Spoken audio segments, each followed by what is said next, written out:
Kwa nini Masia alilazimika kuteseka, kukataliwa, kuhukumiwa na kufa msalabani?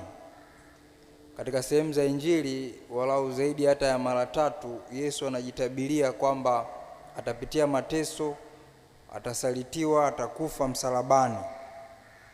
Na sehemu mbalimbali pia tunaona Yesu anajaribiwa kupigwa kwa mawe na baadaye anahukumiwa kufa kwa ruhusa ya Warumi.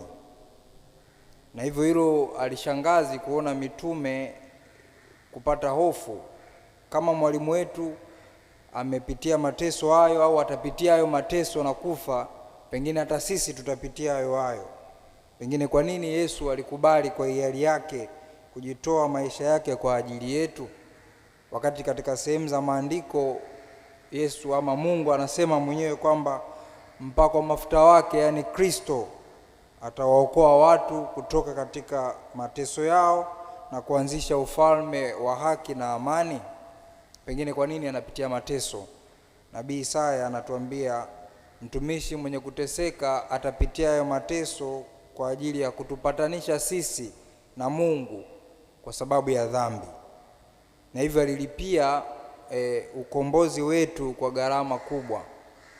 Mtume Petro katika waraka wa kwanza, somo la kwanza, atasema kwamba tumekombolewa kwa gharama kubwa, kwa thamani kubwa, yani damu yake Kristo.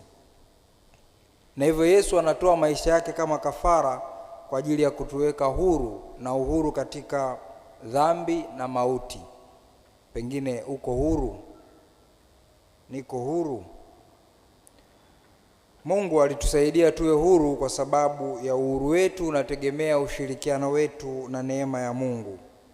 Mtakatifu Agustino alisema, Deus qui te creavit sine te non te salvabit sine te, kwamba Mungu aliyekuumba pasipo wewe kutaka hatakuokoa pasipo wewe kutaka. Hivyo na alikuwa kushirikiana na neema ya Mungu ili kujipatia wokovu.